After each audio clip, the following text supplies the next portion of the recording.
இப்போ காவல்துறை எங்களுடைய பாதுகாப்பு பாசறையில் இருக்கக்கூடிய சகோதரர் அமல்ராஜ் அவர்களை கைது பண்ணிருக்காங்க.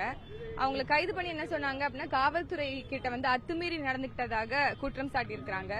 நாம கேக்குறது என்ன அப்படின்னா, ஏதோ ஒரு சாமானியனை நீங்க கைது செஞ்சு அவருக்கு எந்த ஒரு பயிற்சியுமே இல்லாம அவர் இந்த மாதிரி செஞ்சாருன்னு சொன்னா சரின்னு சொல்லலாம். ஆனா பார்டர் செக்யூரிட்டி போர்ஸ் பணியில இருந்த ஒரு எக்ஸ் ஆர்மி மென்னு அவருக்கு முழுமையாக பயிற்சி கொடுக்கப்பட்டிருக்கும். அப்படிப்பட்ட ஒரு நபர் எப்படி ஒரு இன்னொரு அதிகாரி கிட்ட அத்துமீறி நடந்துப்பாரு அப்படிங்கிற ஒரு தார்மீகமான கேள்வி இருக்கு.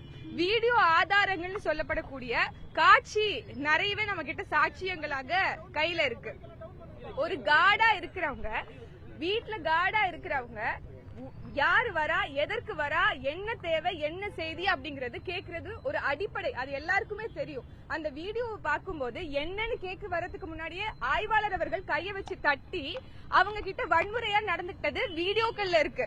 அப்படி இருக்கும்போது எங்களுடைய சார்பை சார்ந்த மரியாதைக்குரிய சகோதரர் அமல்ராஜ் அவர்களை தாக்கியது வீடியோ ஆதாரங்களா இருக்கு. அவருக்கு நிறைய காயங்கள் ஏற்பட்டிருக்கு. இன்னும் ஒரு சில போட்டோஸ்ல கண்ணை குத்தி இருக்கிறதும் நம்மளால பார்க்க முடியுது.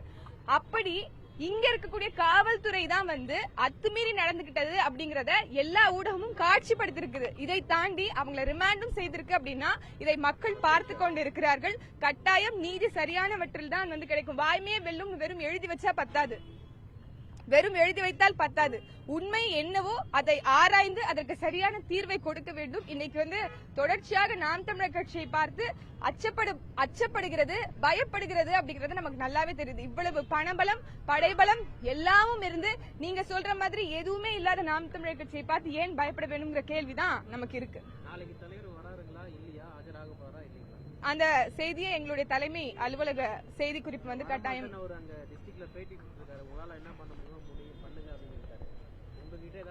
இல்ல. இப்ப நீங்க சமன் பலமுறை கொடுத்திருக்கீங்க. அதை கொடுக்கும் போது கையில கொடுத்து சைன் வாங்கணும், கையெழுத்து பெறணும், அக்னாலஜ்மெண்ட் கொடுக்கணும் அப்படிங்கிற சட்டம் இருக்குது. ஆர்டிகல் 15 படி நான் சகோதரர் கூட காமிச்சிருந்தாரு. அப்படி இருக்கும் பட்சத்தில் அவங்க கிட்ட கையெழுத்து வாங்காம நேரா ஒட்டிட்டு போனது ஏன் அப்படிங்கிற ஒரு கேள்வி இருக்கு. யாருமே வாங்காம இருந்தாங்க அப்படின்னா நீங்க ஒட்டிட்டு போலாம். வாங்குறதுக்கு ஆட்கள் இருந்தாங்க, அப்புறம் எதற்கு காவல்துறை ஒட்டிட்டு போனுச்சு அப்படிங்கிற ஒரு கேள்வி இருக்கு. ஆக உடனே அவங்க கிழிச்சிருக்காங்க.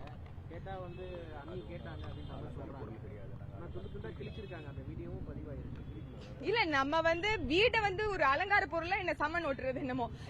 வீட்டினுடைய உரிமையாளர் அவங்க என்ன வேணாலும் பண்ணிக்கலாம் இல்லையா? அது வேண்டாம்னு அது கேட்கலாம். இப்ப வீட்டை ஜப்தி பண்றவங்க தான் அதெல்லாம் ஒட்டுவாங்க. ஒரு சமனை ஒட்டணும்னு என்ன இருக்கு அப்படிங்கறத நம்ம கேக்குறோம். வாங்குறதுக்கு ஆளே இல்ல, வாங்கல அப்படின்னா சரி அப்படிங்கலாம். ஆனா வாங்குறதுக்கு ஆள் இருக்கு. நீங்க சட்ட ரீதியா அக்னாலஜ்மெண்ட் வாங்கணும். அதையும் நீங்க வாங்காம ஒட்டிட்டு போயிருக்கீங்க அப்படின்னா அது எந்த வகையில நியாயம் அப்படிங்கிற ஒரு கேள்வி இருக்கு. சோ வராங்களா வரமாட்டாங்களாங்கிறது அடுத்த கேள்வி.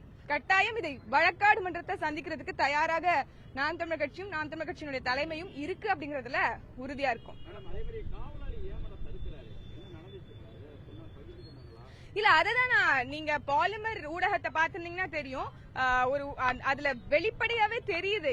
காவல் ஆய்வாளர் அவர்கள் எங்களுடைய சகோதரர் அமல்ராஜ் அவர்களை கூட்டிட்டு போகும்போது அவர் சமூகமோ என்னவோ நீ நாடாதானே சமூகத்து பேரை சொல்வதற்கான காரணம் என்ன வந்தது? உள்நோக்கம் ஏதோ இருக்கு அப்படிங்கறதால நமக்கு புரியுது. திட்டமிட்டு நீங்க ஒரு கவர்மெண்ட் மெஷினரியில இருக்கக்கூடிய ஆளு, அப்படி இருக்கும்போது ஒரு பார்ஷியாலிட்டி எப்படி கற்பிக்கலாம் அப்படிங்கிற ஒரு கேள்வி நமக்கு இயல்பா வருதுல. அத்துமீறியது காவல்துறையா இல்ல எங்களுடைய தரப்பா அப்படிங்கறத காணொலி ஆதாரங்கள் இன்னைக்கு வெளிப்படையா இருக்கு. அது பொதுவெளியில இருக்கு. அதை மக்களே பார்த்து அதை சரியாக புரிந்து கொள்வார்கள் அப்படிங்கறதா.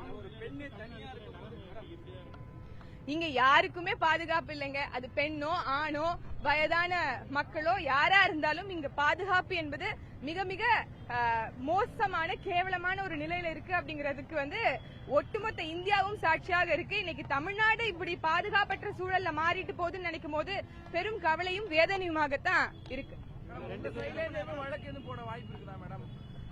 நீங்க வெளிப்படையா தெரியும் போது யார் பார்த்தாலும் இது அவங்க மேல தப்பு அப்படிங்கறது தெரியும். அதற்கு முறையாக நாம் தமிழர் கட்சி அதை எதிர்கொண்டு வழக்கு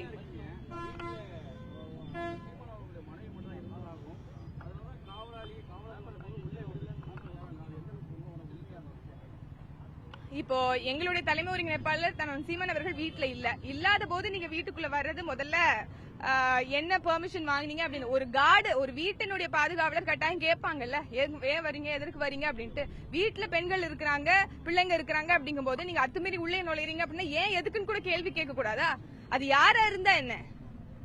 இன்னைக்கு காவல்துறை மேலேயே நம்பிக்கை இல்லாத ஒரு உணர்வை தான் இன்னைக்கு நடந்த சம்பவம் நம்ம வந்து உணர்த்துதுன்னு சொல்லலாம். இவங்க 2 பேர் மேல வழக்கு போட்டதா உங்களுக்கு தெரியுமா? என்ன வழக்கு போட்டிருக்காங்க? இல்ல, என்ன வழக்கு போட்டிருக்காங்க? கொலை முயற்சி வழக்கும் ஆயுதம் ஏந்தல் வழக்கும் போட்டிருக்காங்க. அவங்க சட்டப்படி இந்த இந்தியா லைசன்ஸோட தான் அவங்க வந்து ஆர்ம்ஸ் வச்சிருந்திருக்காங்க. அது ஒரு தற்காப்புக்காக வச்சிருந்திருக்காங்க அப்படிங்கிறது தான் இது நமக்கு தெரியுது.